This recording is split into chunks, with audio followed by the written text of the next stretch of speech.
नमस्कार छात्रों। एक लंबे समय से आप लोग एक टॉपिक के बारे में डिमांड कर रहे थे कि मैम पद परिचय करवा दीजिए। तो चलिए आज हम पद परिचय के बारे में ही जानेंगे कि पद परिचय क्या होता है, इसे हमें कैसे पढ़ना है। तो शुरुआत करते हैं। वैसे यहाँ पर आप देख लीजिए, अगर आपको ऑनलाइन क्लासेस हमारी लेनी है तो ऑनलाइन क्लास आपको इस ऐप पर मिलेगी, हिंदी एकेडमी ऐप। अगर आप ऑफलाइन क्लास लेना चाहते हैं तो मुखर्जी नगर दिल्ली आ जाइए, यहाँ पे हमारी ऑफलाइन क्लासेस चलती हैं। और किताबें अगर आपको लेनी हैं तो ऑनलाइन हमारी किताबें उपलब्ध हैं, तो वो आप ले सकते हैं। तो हम बात करने वाले हैं आज पद परिचय की। तो पद परिचय क्या होता है? देखो, सबसे पहले जानिएगा कि जब भी बात आती है कि पद परिचय, तो आपके दिमाग में ये शब्द उठता है। पहला जो क्वेश्चन है वो ये जानना चाहिए कि ये पद है क्या, तभी तो हम इसका परिचय करेंगे। तो पद अगर हम देखें तो हम उस शब्द को पद कहते हैं जो किसी वाक्य में आया है। वो कोई भी शब्द हो सकता है। कहने का मतलब क्या है कि जब हम किसी शब्द को स्वतंत्र रूप में रखते हैं तो वो शब्द कहलाता है। लेकिन 2, 4, 5 शब्दों को उठाकर अगर हम उसको वाक्य बना देते हैं और वो वाक्य में प्रयोग हो जाता है, तब वो वाक्य में वो शब्द न कहलाकर क्या कहलाता है? पद कहलाता है। बस उसी पद का हमें परिचय करना है। उसका नाम शब्द से पद क्यों हो गया, तो ये बात आप इस तरह से समझ सकते हैं कि जब वो वाक्य में पिरो दिया गया, तो जिस प्रकार से आप जब जॉब करने लगते हैं आपको कोई पद मिल जाता है, वैसे ही वो शब्द जब वाक्य में आ जाता है तो उसको कोई पद मिल जाता है। अब वो पद कौन सा होगा? वो संज्ञा पद हो सकता है, वो क्रिया पद हो सकता है, वो सर्वनाम पद हो सकता है, यानी अलग अलग तरह के। तो आपने एक टॉपिक पढ़ा होगा जिसमें हम पढ़ते हैं पद के भेद। क्या पढ़ते हैं? पद के भेद। तो ध्यान रखिए कि पद परिचय पूरा अच्छी तरह से पढ़ने और समझने के लिए हमें ये टॉपिक पद के भेद ये पूरा अच्छी तरह से समझना और पढ़ना होता है। इसको अगर हम समझ लेते हैं तो पद परिचय हमें अपने आप आ जाता है। देखो, यहाँ पे आपको क्या पढ़ना होगा कि ये जो पद है इसके कितने प्रकार होते हैं, ये कैसे कैसे, और वो जो उसमें प्रकार आएंगे उनके क्या भेद होते हैं, वो सारी चीज़ें। तो यहाँ पे अगर हम देखें तो हमको पता चलता है, जब हम पद के भेद की जानकारी लेते हैं तो हमें पता चलता है कि उसमें पद के भेद में एक संज्ञा हमारा पद आता है, संज्ञा पद। तो आपको संज्ञा के बारे में जानकारी होनी चाहिए और संज्ञा के भेद पता होने चाहिए कि संज्ञा कितने प्रकार की होती है, ये पूरी डिटेल में आपको पता होना चाहिए। ठीक है।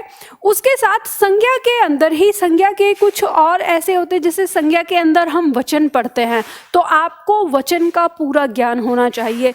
जैसे हम कारक पढ़ते हैं, कारक जिसे आप विभक्ति के नाम से भी जानते हैं, परसर्ग के नाम से भी जानते हैं, तो ये हमारा कारक होता है। तो आपको कारक का भी ज्ञान होना चाहिए।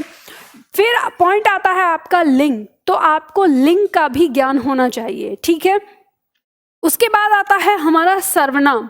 तो सर्वनाम के कितने भेद हैं, ये कौन कौन से सर्वनाम होते हैं, इन सब के बारे में पूरी जानकारी होनी चाहिए।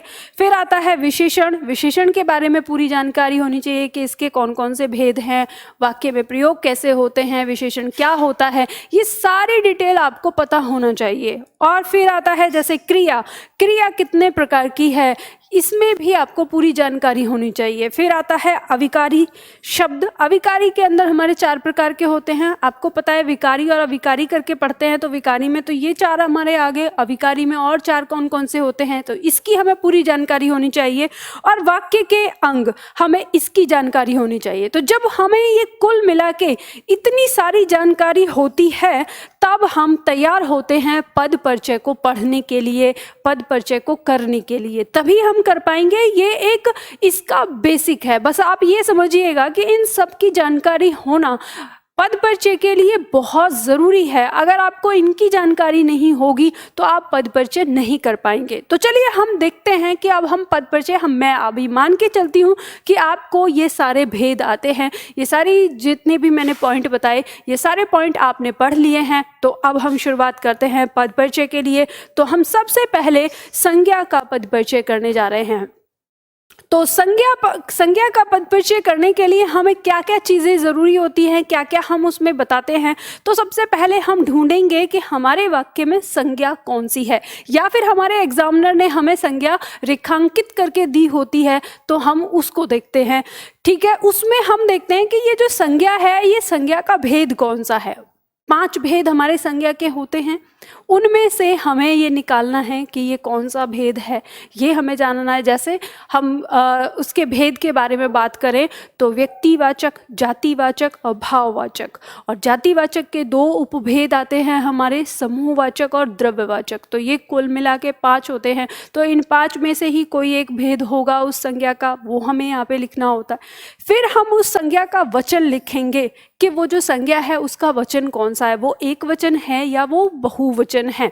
और फिर उसके बाद हम उसका लिंग बताएंगे कि वो जो संज्ञा वाक्य में प्रयोग हुई है वो स्त्रीलिंग है या वो पुल्लिंग है। उसके बाद हम उसके कारक के बारे में बताएंगे कि जो संज्ञा है वाक्य में आई है वो कौन सा कारक है, यानी किस कारक के स्थान पर वो संज्ञा आई है, तो वो हमें ये भी बताना होता है। और फिर उसके बाद वाक्य का अंग, यानी वाक्य में वो वाक्य के किस अंग के अंदर है, ये हमें बताना होता है। तो ये सारी चीज़ हमारी पद परिचय होती है। तो जैसे यहाँ पे मान लो हमारा वाक्य लिखा है कि दीपू किताब पढ़ रहा है, ऐसे वाक्य आपको दे दिया जाए और आपसे कहा जाए कि इस वाक्य में आपको संज्ञा का पद परिचय बताना है, तो आप सबसे पहले इस वाक्य में संज्ञा को खोजेंगे कि इस वाक्य में संज्ञा क्या है। तो इस वाक्य में हम देखेंगे दीपू किताब पढ़ रहा है, तो इसमें संज्ञा एक तो है दीपू और दूसरी संज्ञा है किताब। तो हम इन दोनों का ही पद परिचय बताते हैं। तो सबसे पहले हम दीपू का पद परिचय बताएंगे यहाँ पर कि जो दीपू नाम की जो संज्ञा है हमारा, इसका पद परिचय क्या है। तो सबसे पहले हम देखेंगे कि दीपू एक व्यक्ति का नाम है। क्या है? दीपू एक व्यक्ति का नाम है। तो इसका मतलब ये जो संज्ञा है ये कौन सी है? व्यक्तिवाचक संज्ञा है। कौन सी है ये संज्ञा? ये व्यक्तिवाचक संज्ञा है। तो हमें यहाँ पर पता चलता है कि ये व्यक्तिवाचक संज्ञा हो गई। ठीक है, इसके बाद अब हम दूसरे पॉइंट पे जाएंगे कि ये तो हमें संज्ञा का भेद पता चल गया कि ये व्यक्तिवाचक है। अब हम देखेंगे कि दीपू का वचन कौन सा है। तो यहाँ हमें पता है दीपू तो एक ही व्यक्ति है, एक हमें दिखाई दे रहा है, तो हम इसका वचन लिख देंगे। ये क्या है? एक वचन है। क्या है ये? एक वचन है। ठीक है, इसके बाद दूसरे नंबर पे हम देखेंगे कि दीपू का लिंग कौन सा है, वो स्त्रीलिंग है या वो पुल्लिंग है। तो हमें पता चलता है कि दीपू यहाँ पर क्या है? पुल्लिंग है। तो हम लिख देंगे पुल्लिंग। ये संज्ञा हमारी क्या हो गई? पुल्लिंग हो गई। ठीक है, इसके बाद हम आते हैं कारक पर। तो ये जो दीपू यहाँ पे इस वाक्य में है, ये कौन से कारक का मतलब पद ग्रहण किए हुए है हम यहाँ देखते हैं। तो हम देखेंगे कि ये वाक्य में काम को करने वाला है, यानी क्रिया कौन कर रहा है? तो पढ़ने का काम कौन कर रहा है? पढ़ने का काम कर रहा है दीपू। तो जो क्रिया का काम करता है वो कौन होता है? यानी जो क्रिया को करता है वो होता है कर्ता। तो ये कौन सा कारक है? तो ये कर्ता कारक है। तो हमें यहाँ पे पता चलता है कि दीपू जो है वो हमारा कर्ता कारक है। अब जब हम आते हैं वाक्य के अंग में, तो जब हम वाक्य के अंग पढ़ते हैं तो वाक्य के 2 अंग होते हैं, उद्देश्य और विधेय। तो हम जब इसमें पढ़ते हैं तो हमें पता चलता है कि जो वाक्य का कर्ता होता है वो हमेशा वाक्य के उद्देश्य में आता है। तो यहाँ पे अब ये तो क्योंकि हमें पता चल गया ये कर्ता कारक है, तो ये वाक्य में क्या हो जाएगा? वाक्य का उद्देश्य हो जाएगा। ये क्या है? वाक्य का उद्देश्य। तो ये वाक्य का उद्देश्य हो गया। तो इस तरह से हमें जो यहाँ पर ये दीपू संज्ञा है इसका पद परिचय पता चलता है कि ये जो दीपू शब्द है ये व्यक्तिवाचक है, एक वचन है, पुल्लिंग है, कर्ता कारक है और वाक्य का उद्देश्य है। तो यही क्या है? इस संज्ञा का पद परिचय है। ठीक है, तो इस तरह से आप इसको लगा सकते हैं, कर सकते हैं और ये बहुत आसान होता है। चलिए अब इसमें जो दूसरी संज्ञा है किताब, अब उसको देखते हैं। तो इसको हम हटा लेते हैं, यानी अब हम देखेंगे कि किताब का पद परिचय हमारा क्या होगा, कैसे हम निकालेंगे। तो सबसे पहले हम यहाँ देखते हैं कि जो किताब शब्द है इसके पद परिचय में किताब ये क्या है? एक वस्तु का नाम है। क्या है? एक वस्तु का नाम। तो ये वस्तु का नाम है। अब किताब कोई एक तो नहीं होती, किताब तो बहुत प्रकार की होती हैं। तो बहुत प्रकार की होती हैं, तो ये संज्ञा में इसका कौन सा भेद है? तो ये है जातिवाचक। तो हमें यहाँ पे पता चलता है कि किताब क्या है? जातिवाचक है, जातिवाचक। ठीक है, जातिवाचक संज्ञा के अंदर आ गया। अब दूसरे नंबर पे जाएंगे, इसका वचन देखेंगे। तो किताब यहाँ पे, अब वो बहुत सारी किताबें पढ़ रहा है या एक किताब पढ़ रहा है? तो वाक्य की प्रकृति से हमें पता चलता है कि वो एक ही किताब पढ़ रहा है इस समय। तो यहाँ पे वचन क्या हो गया इसका? एक वचन। इसके बाद हम देखेंगे लिंग क्या है, तो किताब क्या है। अब आपने जब लिंग पढ़ा होगा तो आपको पता चला होगा कि जो हमारी बुक या किताब है, ये दोनों ही शब्द हमारे किस में होते हैं? स्त्रीलिंग में होते हैं। तो ये हमारा क्या हो गया? ये हो गया स्त्रीलिंग, स्त्रीलिंग। ठीक है, अब इसके बाद यहाँ पे हम देखेंगे ये कारक। तो ये वाक्य में कारक क्या है? तो अब हम देखते हैं कि अब दीपू पढ़ रहा है, तो दीपू तो क्या हो गया? ये कर्ता हो गया। लेकिन वो क्या पढ़ रहा है? तो उत्तर में आता है किताब पढ़ रहा है। तो जब हम क्रिया के साथ क्या और किसको से प्रश्न करते हैं तो हमें कर्म मिलता है।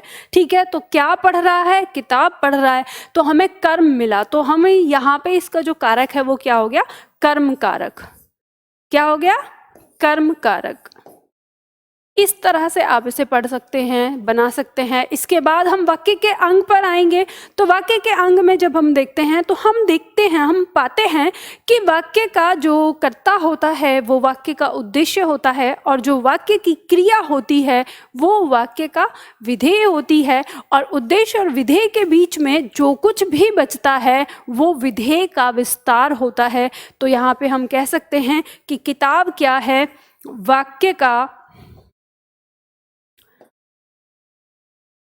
वाक्य में विधेय का विस्तार, विधेय का विस्तार। तो देखो ये सारी चीजें आप कब बता पाएंगे? ये हो गया इसका पद परिचय। तो यहाँ पे हमने देखा किताब का पद परिचय क्या हो जाएगा? ये जातिवाचक है, एक वचन है, स्त्रीलिंग है, कर्म कारक है, वाक्य में विधेय का विस्तार है। अब आप कहेंगे कि मैम मुझे तो यहाँ पे स्त्रीलिंग में भी प्रॉब्लम होती है और मुझे तो एक वचन इनमें भी प्रॉब्लम होती है, मुझे तो पता ही नहीं चलेगा, और ये वाक्य में विधेय का विस्तार ये क्या है, मुझे तो ये भी नहीं पता है। तो इन सब चीज़ों के लिए मैंने आपको क्या बताया कि यानी किसी भी शब्द का पद परिचय बताने के लिए आपको पद के भेद पूरा पढ़ना होता है। मतलब संज्ञा से लेकर वाक्य तक पूरा पढ़ना होता है, उसके सारे भेद पढ़ने होते हैं, और वो आपके दिमाग में फीड होने चाहिए एकदम से। और आपका दिमाग चाचा चौधरी से तेज चलना चाहिए। तो जब आप इस तरह की सिचुएशन में रहेंगे, इस तरह की स्थिति में आएंगे, तो आपका जो पद परिचय है वो बहुत आसानी से हो जाएगा और एकदम सिंपल, सब समझ में आ जाएगा आपको। आप देखो इसमें और उदाहरण ले लेते हैं, हम समझ लेते हैं। और इसमें जैसे मान लो यहाँ पर देखें इस वाक्य में, तो आप फटाफट से लिखते हैं यहाँ पर। यहाँ पे अगर आपको एग्जाम में दे दिया कि हाँ पद परिचय बताइए, तो आप कैसे बताएंगे? मतलब संज्ञा का पद परिचय, अभी हम संज्ञा की बात कर रहे हैं, तो आपको यहाँ पता चलेगा कि सुनीता और स्कूल ये दोनों क्या है? संज्ञा है हमारी। ठीक है, ये क्या है? संज्ञा है। तो हम देखेंगे सुनीता एक व्यक्ति का नाम है, तो संज्ञा कौन सी हो जाएगी? व्यक्तिवाचक। संज्ञा कौन सी हो जाएगी? व्यक्तिवाचक। अब हम देखेंगे इसके बाद दूसरे नंबर पर हमें क्या देखना है? उसका वचन देखना है। तो संज्ञा क्या है? एक वचन है। संज्ञा यहाँ पे सुनीता जो है वो क्या है? एक वचन है। ठीक है, फिर इसके बाद हम इसका लिंग देखेंगे। सुनीता क्या है? एक लड़की है, तो ये क्या हो गया? स्त्रीलिंग हो गया। अब कारक में अगर हम देखें तो सुनीता स्कूल जा रही है, जाने का काम करने वाला कौन है? सुनीता है, यानी ये कर्ता है। तो ये वाक्य में क्या हो गया? ये कर्ता हो गया, कारक में कर्ता कारक। ठीक है, और वाक्य के अगर हम इसमें उद्देश्य और विधेय में देखें वाक्य के अंग की, तो आपको पता है ये वाक्य का उद्देश्य, वाक्य का उद्देश्य। तो इस तरह से हमें पता चलता है, ये हमारा सुनीता का पद परिचय हो गया। अब हम बात करें जैसे स्कूल की, अब स्कूल का पद परिचय देखें तो यहाँ पर स्कूल, अब स्कूल तो कोई एक अपने आप में विशेष नहीं होता, स्कूल तो बहुत सारे होते हैं जहाँ पे बच्चे पढ़ते हैं, उसी को हम क्या कहते हैं, स्कूल कहते हैं। तो स्कूल बहुत सारे होते हैं, यानी वो जाति को संबोधित कर रहा है। तो स्कूल यहाँ पे क्या हो गया, जातिवाचक, जातिवाचक संज्ञा के अंदर आ गया। फिर अगर हम इसमें देखें इसका वचन, तो स्कूल जा रही है, अब एक ही स्कूल तो जाएगी ना, बहुत सारे स्कूल तो नहीं जाएगी, तो एक स्कूल जा रही है, तो एक वचन हो गया, एक वचन। लेकिन लिंग क्या है, तो स्कूल जो है वो क्या होता है, पुल्लिंग होता है, स्कूल, ठीक है। तो ये पुल्लिंग में आ जाएगा, क्या हो गया, पुल्लिंग। इसके बाद स्कूल का अगर हम देखें कि ये कारक क्या है, तो हम देखेंगे कि सुनीता स्कूल जा रही है। अब आप देखेंगे क्या जा रही है, किसको जा रही है, तो कोई आंसर नहीं आ रहा। तो ये जो स्कूल है ये किसके विषय में बता रहा है, तो ये बता रहा है स्थान के विषय में। तो जब ये स्थान के विषय में बता रहा है तो याद रखिए, जब आप कारक चिन्ह पढ़ते हैं तो कारक में से वो कौन सा कारक होता है जो स्थान को बताता है, तो हमें पता चलता है कि स्थान को बताने वाला कारक हमारा अधिकरण होता है, ठीक है। स्थान को बताने वाला कारक कौन सा होता है, अधिकरण। तो ये स्कूल यानी स्थान के बारे में बता रहा है, तो स्थान को बताने वाला जो हमारा कारक है वो अधिकरण कारक हो गया, अधिकरण। आप कहेंगे कि मैम अधिकरण तो हमने पढ़ा था जहाँ पर में और पर होता है, लेकिन इसके साथ तो में और पर नहीं आया है। तो ऐसा कोई बात नहीं, इस तरह की कोई चीज़ नहीं होती कि अगर कारक चिन्ह नहीं आया है तो क्या वो हमारा कारक नहीं होगा। तो आपको पता होगा जब आपने कारक पढ़ा है तो शून्य कारक भी एक आता है, यानी शून्य कारक का मतलब होता है जिसके साथ कोई कारक चिन्ह नहीं आया है और वो किसी एक कारक में आता है। तो कारक हम सिर्फ कारक चिन्ह से नहीं पढ़ते, कारक हम उसकी प्रकृति से पढ़ते हैं। जैसे मैंने बताया कि अधिकरण कारक स्थान को भी बताता है और यहाँ पे स्कूल स्थान को बता रहा है, इसलिए क्या है, अधिकरण कारक है, समझ गए। और जब हम बात करेंगे फिर इसके वाक्य में इसका स्थान क्या है, यानी वाक्य में कौन सा अंग है, तो ये क्या हो जाएगा, फिर से ये हो गया हमारा यहाँ पर सुनीता, ये हमारा उद्देश्य हो गया, और जा रही है ये क्रिया है, तो क्रिया विधेय होती है, और उद्देश्य और विधेय के बीच में जो शब्द होते हैं वे हमारे विधेय का विस्तार के अंदर आएंगे। तो वाक्य में ये अंग हो जाएगा विधेय का विस्तार, विधेय का विस्तार, ठीक है। तो आपको एक बात यहाँ समझ में आती है कि मैम हमको ना सब चीज़ों के बारे में जानकारी होनी चाहिए, जितने भी हमारे पद परिचय हैं। तो बिल्कुल आपने सही कहा, आपको सबके बारे में जानकारी होनी चाहिए जितने भी हमारे हैं, ठीक है। तो अब हम यहाँ पे देखते हैं और भी उदाहरण आपको यहाँ पे समझाती हूँ। जैसे यहाँ दिया उसके प्राण निकल गए। अब देखो यहाँ पर संज्ञा की बात करें, अभी हम संज्ञा का ही पद परिचय कर रहे हैं, ठीक है, ध्यान रखिए। अब आपकी परीक्षा में कई बार रेखांकित करके दे दिया रहेगा, तो आप उसी हिसाब से बताइएगा कि ये क्या है, संज्ञा है, सर्वनाम है, क्या है, ठीक है। तो अब आप यहाँ पे देखेंगे कि उसके प्राण निकल गए। तो देखिए प्राण यहाँ पे हम रेखांकित करते हैं, हमें इस शब्द का हमें पद परिचय चाहिए। तो प्राण यहाँ पर क्या है, एक संज्ञा है, और संज्ञा में भी हम देखेंगे कि प्राण संज्ञा में क्या है, ये जातिवाचक है या ये व्यक्तिवाचक है। तो ध्यान रखिए हर व्यक्ति के पास प्राण होते हैं, ये हर व्यक्ति के पास क्या होते हैं, प्राण होते हैं। तो इसका मतलब ये जाति को ही संबोधित करेगा, इसके प्राण, उसके प्राण, है ना, ऐसे। तो ये प्राण को किसको दिखाएगा, जाति को संबोधित करेगा। तो क्या हो गया, ये जातिवाचक हो जाएगा, जातिवाचक। और जब हम वचन की बात करेंगे तो आपको यहाँ पर याद रखना होगा कि प्राण बहुवचन होते हैं, या वाक्य भी बताता है उसके प्राण निकल गए, यानी बहुवचन लगा हुआ है, तो प्राण क्या है, हमारा बहुवचन। अब आप कहेंगे कि मैम यहाँ पर तो ये गलत हो जाएगा क्योंकि प्राण तो एक ही होता है, तो ये बहुवचन में क्यों आएगा। तो ध्यान रखिएगा, यही तो आपकी परीक्षा के लिए एक फैक्ट क्वेश्चन है कि प्राण जो है वो सदैव बहुवचन में रखा जाता है। अब क्यों रखा जाता है इसका कारण तो हमें नहीं पता, लेकिन प्राण शब्द को बहुवचन में रखा गया है तो आपको भी रखना पड़ेगा, ठीक है। अब बात करेंगे इसके लिंग की, तो ये पुल्लिंग में आएगा क्योंकि प्राण पुल्लिंग में आता है। तो ये हो गया हमारा पुल्लिंग, ठीक है। उसके बाद हम बात करेंगे इसके कारक की तो उसके प्राण निकल गए। क्या निकल गए? प्राण निकल गए। तो क्या से उत्तर आ रहा है, तो ये हमारा क्या हो गया? कर्म कारक हो गया। क्या हो गया? कर्म कारक।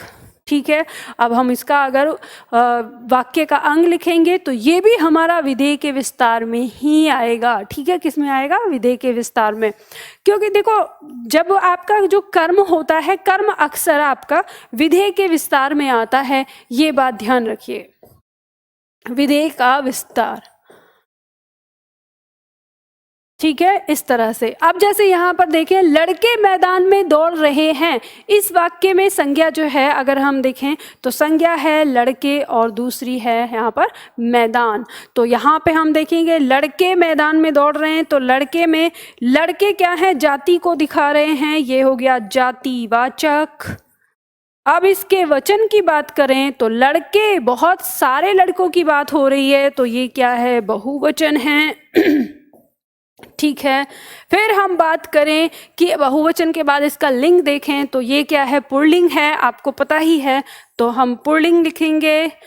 उसके बाद हम देखेंगे कि ये वाक्य में क्या, कौन से कारक का काम कर रहा है? तो लड़के हैं, दौड़ने का काम कर रहे हैं, दौड़ने का काम कर रहे हैं, तो ये कौन सा कारक है? ये कर्ता कारक है। तो यहाँ पे हम लिखेंगे हमारा क्या हो जाएगा?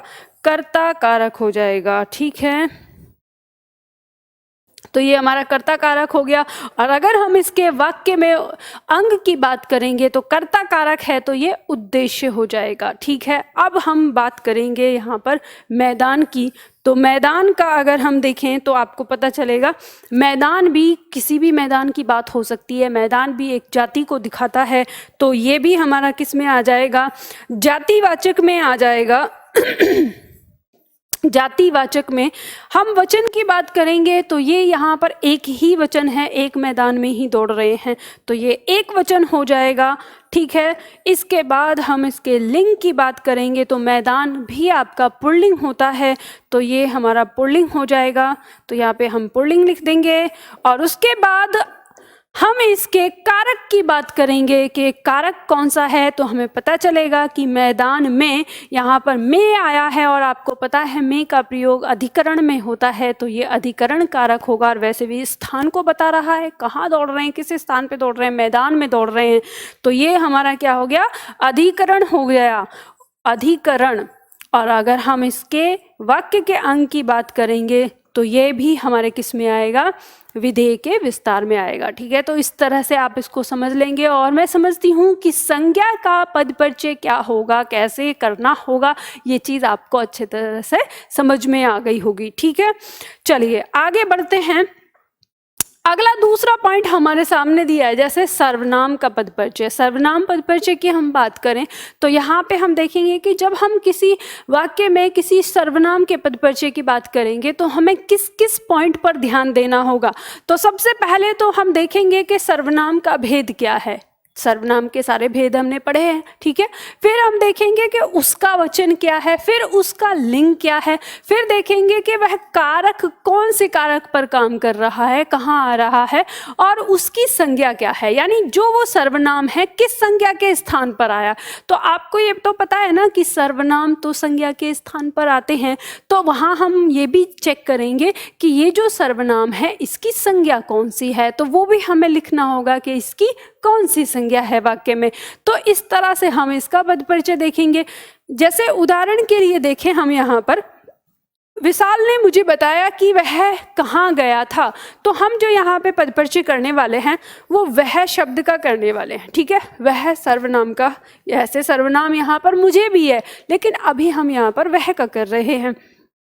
तो यहाँ पर जो वह है, अब वह का क्या सर्वनाम होगा, तो सबसे पहले हम सर्वनाम का भेद देखेंगे। तो सर्वनाम के भेद में जब हम पढ़ते हैं, प्रयोग के आधार पर सर्वनाम के 6 भेद होते हैं। तो जब हम सर्वनाम के भेद में पढ़ते हैं तो सबसे पहले हम देखते हैं कि हमें जो पहला मिलता है, पहला पॉइंट, वो होता है पुरुषवाचक। और पुरुषवाचक सर्वनाम में हमारा क्या होता है, जिस सर्वनाम के पीछे हमें किसी व्यक्ति या किसी प्राणी के होने का बोध होता है, तो वो पुरुषवाचक होता है। तो आपको यहाँ पे पता चलेगा कि वह, विशाल ने मुझे बताया कि वह कहाँ गया था, तो इस वह के पीछे तो एक व्यक्ति है ना, तो ये हमारा सर्वनाम क्या हो जाएगा, ये हमारा हो जाएगा पुरुषवाचक। क्या हो जाएगा, पुरुषवाचक। तो अब देखो हमें सर्वनाम के भेद पता होने चाहिए। ये हो गया पुरुषवाचक सर्वनाम, ठीक है, लिख लेते हैं सर्वनाम, पुरुषवाचक सर्वनाम। अब दूसरे नंबर पर हम देखेंगे इसका वचन। के वचन क्या है, तो यहाँ हमें कैसे पता चलेगा इसका वचन, तो इसका वचन हमें इसकी संज्ञा से पता चलेगा। विशाल ने मुझे बताया कि वह कहाँ गया था, तो एक ही व्यक्ति है, तो एक व्यक्ति है तो एक वचन हो गया। अब एक वचन के बाद हम देखेंगे इसका लिंग। तो जो विशाल है वो क्या है, वो एक पुरुष है। यहाँ पे भी वह गया था, क्रिया भी हमको बता रही है कि वो क्या है, एक पुरुष है। तो ये हमारा क्या हो जाएगा, पुल्लिंग हो जाएगा, ठीक है। तो इसका लिंग क्या हो जाएगा, पुल्लिंग हो जाएगा।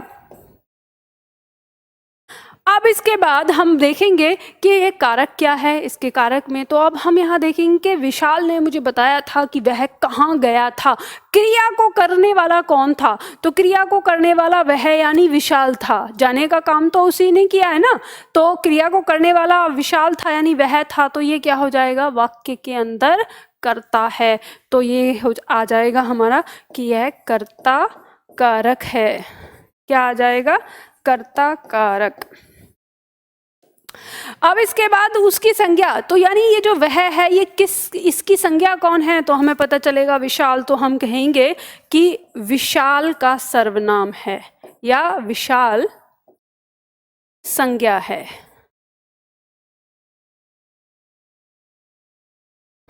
ठीक है, तो विशाल क्या है, इसकी संज्ञा है। तो हमें यहाँ पे पता चलता है कि ये जो वह सर्वनाम है हमारा, इसका पद परिचय क्या है, यह एक पुरुषवाचक सर्वनाम है, एक वचन है, पुल्लिंग है, कर्ता कारक है और विशाल इसकी संज्ञा है। तो इस तरह से हमें यहाँ पर इसका पद परिचय मिलता है। इसके और भी पद परिचय आप बढ़ा सकते हो। आप कह सकते हो कि गया क्रिया का कर्ता वह, ठीक है, इस तरह से दे सकते हो। तो यानी हम इसमें और भी इसके बारे में बता सकते हैं। तो आपकी परीक्षा में मुझे लगता है इतना ही सफिशिएंट है जो आपकी परीक्षा में पूछा जाएगा। और उदाहरण देखते हैं, जैसे इस पे मान लो वाक्य हमारे सामने, अजय के दादाजी उसके साथ घर गए, और यहाँ पे हमें ना उसके, इस सर्वनाम के बारे में बताना है। और यह लड़की कल भी आई थी, इसमें हमें इस यह का पद परिचय बताना है। तो बताइए कैसे आप बताएंगे। यहाँ पे जो शब्द है हमारा उसके, इस उसके शब्द का पद परिचय हमको यहाँ पर बताना है। अजय के दादाजी उसके साथ घर गए। अब यहाँ पे सबसे पहले हम जानेंगे कि ये जो उसके है ये हमारा सर्वनाम में कौन सा भेद है। तो इसके पीछे किसका भाव आ रहा है, उसके साथ गए, किसी वस्तु के साथ गए या किसी ऐसी चीज़ के साथ, आपको लगेगा कि ये क्या है, एक व्यक्ति है, ठीक है। तो व्यक्ति इसके पीछे भाव आ रहा है, तो इसका मतलब यहाँ पे जो उसके शब्द है ये हमारा कौन सा सर्वनाम का भेद होगा, ये होगा पुरुषवाचक। क्या होगा, पुरुषवाचक। तो पुरुषवाचक सर्वनाम आ गया। फिर दूसरे नंबर पे हम इसका वचन देखेंगे। तो यहाँ पे तो जो ये अजय है यानी उसके अजय ही तो है, ठीक है। तो ये एक है, एक, तो जब एक है तो एक वचन आ गया, एक वचन। और इसके लिंग की बात करें तो ये अजय नाम से हमें पता चल रहा है कि ये तो क्या है, लड़का है। तो लड़का है तो पुल्लिंग आ गया, ठीक है, लड़का है तो पुल्लिंग आ गया। फिर उसके बाद अगर हम देखें कि यहाँ पे इसके बाद लिंग हो गया, इसके बाद हम इसके कारक की बात करेंगे। तो यहाँ पे अजय के दादाजी उसके साथ घर गए। तो यहाँ पे जो काम को करने वाला है वो कौन है, वो है यानी जाने वाला, जाने का काम जिन्होंने किया है वो है दादाजी, ठीक है। बहुत सावधानी से निकालना होगा, आपको भाव से निकालना होगा। और यहाँ पे उसके लगाया हुआ है, तो याद रखिए जब आप कारक चिन्ह पढ़ेंगे तो आपको पता चलेगा कि का, की, के जिसके साथ लगा होता है वो क्या होता है, संबंध कारक होता है। तो यहाँ उसके साथ भी ना के लगा हुआ है, उस, ठीक है, अजय के साथ भी लगा है के और इसके साथ भी। तो ये कौन सा कारक है हमारा, संबंध कारक है। ये क्या है, संबंध कारक। तो बहुत आसान है, आपको बस ज्ञान होना चाहिए। तो ये हमारा हो गया संबंध कारक। ठीक है। अब इसके बाद आप अगर इसका वाक्य में जानना चाहते हैं कि वाक्य में इसका अंग क्या है, तो आप देखेंगे कि उस अजय के दादाजी उसके साथ घर गए, तो यहाँ काम करने वाले जो हैं वो हैं कौन, दादाजी। तो दादाजी हो गए वाक्य का उद्देश्य यानी कर्ता, और गए ये हो गया वाक्य की क्रिया। तो उद्देश्य और विधेय के बीच में जो कुछ भी होता है वो सब किस में आता है, विधेय के विस्तार में आता है। तो यहाँ पर वाक्य के अंग में भी क्या हो गया, ये अगर हम देखें तो विधेय का विस्तार हो जाता है। अगर इसे लिखना है विधेय का विस्तार, मैं वैसे यहाँ पे संज्ञा लिखना चाहती हूँ, ठीक है। तो ये आ गया विधेय का विस्तार, भी आप लिख सकते हैं। फिर उसके साथ हम देखना चाहेंगे कि ये जो सर्वनाम है इसकी संज्ञा क्या है, तो उसके का मतलब ये अजय है, तो हम यहाँ पे कह सकते हैं अजय संज्ञा है, अजय इसकी संज्ञा है। ठीक है, तो अजय इसकी संज्ञा है। तो इस तरह से हमें यहाँ पर पता चलता है इसके बारे में, पद परिचय लगता है। ठीक, अब इसके बाद मान लो जैसे यहाँ पे यह लड़की कल भी आई थी, इसमें जो ये यह है हम इसके बारे में जानना चाहते हैं। तो यह लड़की कल भी आई थी, तो जब हम सर्वनाम पढ़ते हैं तो मैंने आपको बताया कि जब भी कभी किसी संज्ञा से पहले यह दिया होता है, यह या वह, या संज्ञा से पहले कोई भी सर्वनाम लगाया हुआ होता है, तो वो सर्वनाम हमारा निश्चयवाचक सर्वनाम होता है। तो यह संज्ञा, इससे पहले यह है, यानी निश्चित करने के लिए आया है ना, कौन सी वाली लड़की, यह वाली लड़की है ना, तो निश्चित कर रहा है, तो निश्चित करने के लिए आया है, तो ये जो सर्वनाम है ये क्या हो जाएगा, निश्चयवाचक, निश्चयवाचक सर्वनाम। ठीक है, अब हम जानेंगे कि यहां पर जो ये यह, तो ध्यान रखना इस यह का लिंग वचन सब कुछ इस लड़की के अकॉर्डिंग होगा। तो अब हम इसका वचन जानेंगे, तो यह का वचन क्या है, तो यहाँ पे लड़की तो एक ही है, तो एक वचन हो जाएगा। ठीक है, एक वचन, और लड़की है तो जो यहाँ पर इसका लिंग होगा वो क्या हो जाएगा, स्त्रीलिंग हो जाएगा। क्या हो जाएगा, स्त्रीलिंग। ये जो यह है ये स्त्रीलिंग है, उसको निश्चित करने के लिए आया। ठीक है, तो इस तरह से आप इसके बारे में कर सकते हैं। और ये यहाँ पर अब आप कहेंगे कि मैम क्या इसका कारक भी होगा, तो इसका कारक नहीं लेंगे। ऐसे देखें तो ये हमारा कर्ता कारक के अंदर ही आएगा, या ये जो यह है, या फिर इसमें हम विशेषण में रख सकते हैं कि अगर इसका हम विशेषण निकालें तो ये हमारा सार्वनामिक विशेषण कहलाएगा। ठीक है, क्या कहलाएगा, ये सार्वनामिक विशेषण। जो हमारे सर्वनाम विशेषण का काम करते हैं उनको कहते हैं हम सार्वनामिक विशेषण। ठीक है, तो ये हमारा सर्वनाम है, तो ये भी आप अगर इसका लिखना चाहें तो आप ये लिख सकते हैं कि यह एक सार्वनामिक विशेषण का भी रोल अदा कर रहा है। तो इस तरह से आपको सारे वाक्यों के बारे में पता चलता है कि ये जो वाक्य हैं इनमें जो शब्द आते हैं उनका पद परिचय हम कैसे करेंगे। तो अभी मैंने यहाँ पर 2 पद परिचय आपको करके दिखाए। जैसे हम यहाँ पर देखें, 2 मैंने आपको करके दिखाए, किस किस का, संज्ञा का और सर्वनाम का। ठीक है, संज्ञा और सर्वनाम का। तो इसी तरह से हमारे बाकी और भी जो शब्द हैं उनका भी पद परिचय होता है इसी प्रकार से। तो उम्मीद करती हूँ आपको ये चीज़ समझ में आई होगी। यानी इन पद परिचय को करने के लिए आपको क्या जानना जरूरी है, आपको पद के भेद पढ़ना जरूरी होता है, इन सब का ज्ञान होना जरूरी होता है। तो सबसे पहले इन सब का ज्ञान अच्छे से करिए और फिर आसानी से आप पद परिचय कर दीजिए। ठीक है, तो ये उम्मीद करती हूँ आपको ये पॉइंट अच्छे से समझ में आ गया होगा।